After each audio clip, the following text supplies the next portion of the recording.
Assalamualaikum warahmatullahi wabarakatuh. Alhamdulillahirabbil alamin. Shalatu wassalamu ala asrofil anbiya wal mursalin wa ala alihi wa sahbihi ajmain. Asyhadu an la ilaha illallah wa asyhadu anna Muhammadar Rasulullah. Allahumma sholli ala sayyidina Muhammad wa ala ali sayyidina Muhammad. Allah Ta'ala fil Qur'anil Karim. Bismillahirrahmanirrahim.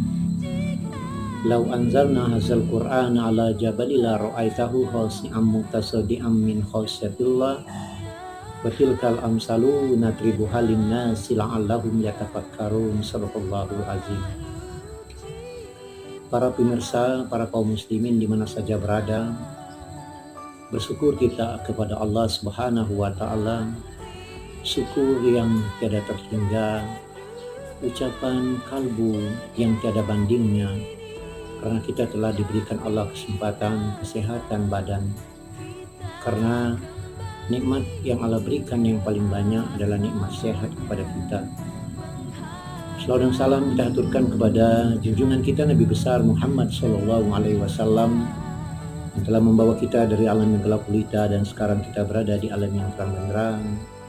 Insya Allah di pada mahsyar nanti kita akan mendapat syafaat dari beliau. Amin ya robbal alamin.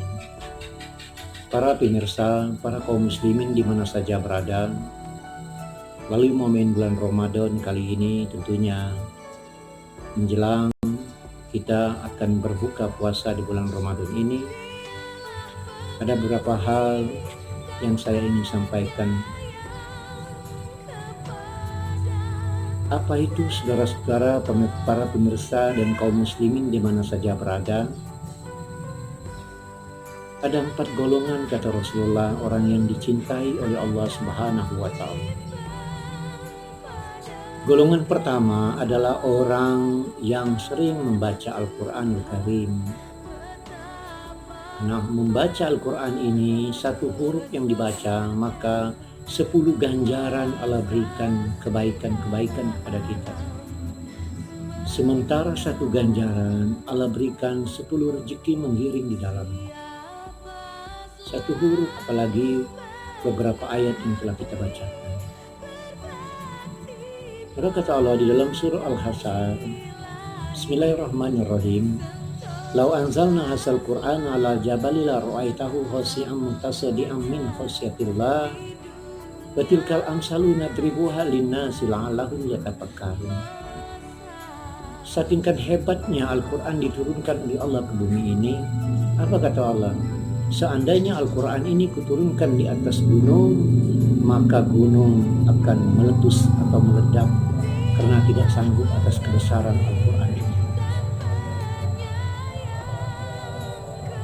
Golongan yang kedua maka yaitu orang-orang yang menjaga lisannya. Kita sebagai kaum muslimin, para hamba Allah, jaga lisan kita. Jangan sampai kita melalui lisan kita ini menyakitkan orang lain, menghardi orang lain, berkata yang kotor. Karena ada peribahasa, mulutmu adalah harimau. Lidah artinya bagaikan pedang.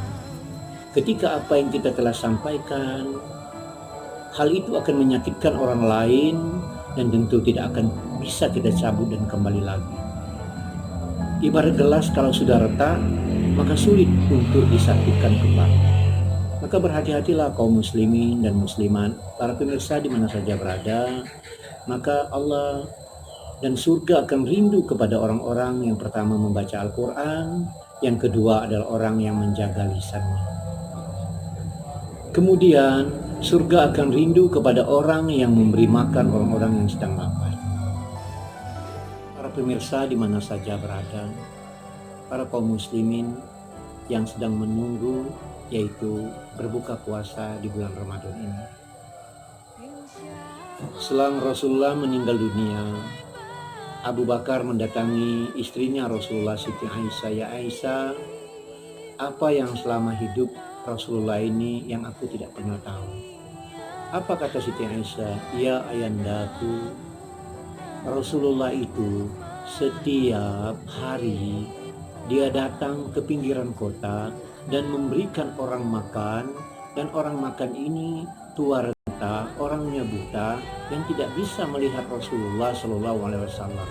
Yang hebatnya orang ini sering menghardik dan mencela dan menghina Rasulullah Shallallahu Alaihi Wasallam. Tapi Rasulullah tidak pernah dendam, dan Rasulullah datang kepadanya dan memberi makan kepada orang yang sering menghina Rasulullah.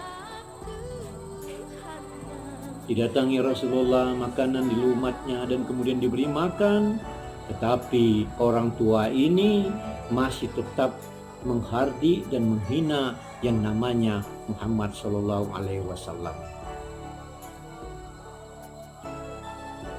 Kemudian setiap hari ayanda mereka ini atau Rasulullah ini memberikan makanan kepada orang yang menghardik dan menghina Rasulullah, tapi Rasulullah tidak pernah merasa dendam kepadanya. Kemudian mendengar itu, Abu Bakar mencarilah di mana keberadaan atau beradanya seorang yang tua renta ini. Maka Rasulullah mengganti dari apa yang dilakukan oleh Rasulullah. Ketika Abu Bakar datang kepadanya dan memberi makan, orang ini terkejut karena yang selama ini memberi makan kepada mereka, kepada dia itu adalah tidak pernah sekasar atau seperti yang dilakukan oleh orang sebelumnya. Maka orang ini tidak percaya, kamu bukan orang yang seperti yang selama ini memberi makan kepadaku. Apa kata Abu Bakar, saya lah yang memberi makan selama ini. Tapi orang ini tetap tidak percaya.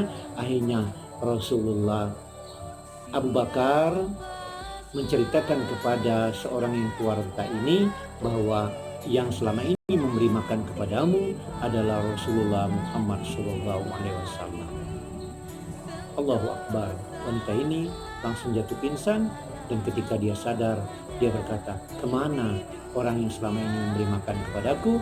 Rasulullah Muhammad SAW telah meninggal. Menangis terseduh-seduh, dan akhirnya orang ini taat dan mengucapkan asyhadu alla ilaha illallah wa asyhadu anna muhammadar rasulullah di depan Abu Bakar. Bayangkan. Para pemirsa dan para kaum muslimin di mana saja berada, seandainya kita diperlakukan orang seperti ini, tentunya kita tidak mungkin akan memberi makannya lagi. Kalaupun memberi makan, pasti akan kita kasih yang tidak sesuai yang dia inginkan. Maka kata Rasulullah, ada lagi orang yang dirindukan oleh surganya Allah adalah orang yang berpuasa di bulan Ramadan. Hari ini, bulan ini adalah bulan Ramadan, bulan penuh keagungan, bulan penuh berkah, bulan penuh maghfirah, bulan penuh pengampunan. Melalui momen Ramadan kali ini, tetaplah kita berpuasa dengan menahan haus dan lapar, kerjakan yang terbaik, lakukan ibadah, berzikirlah kepada Allah, melaksanakan sunnah ya Rasulullah, yaitu melaksanakan sholat tarawih, witir, sholat tahajud, dan membaca Al-Quranul Karim. Para pemirsa dan kaum muslimin di mana saja berada, saya ulangi, adalah surga akan rindu kepada 4 golongan. Golongan yang pertama, orang yang selalu membaca Al-Quran, orang yang menjaga lisannya, orang yang memberi makan kepada orang yang lapar, dan kemudian orang yang berpuasa di bulan Ramadan. Mungkin itu yang dapat kami sampaikan. Lebih dan kurang mohon maaf, dan kepada Allah mohon ampun. Wabillahi taufiq wal hidayah. Assalamualaikum warahmatullahi wabarakatuh.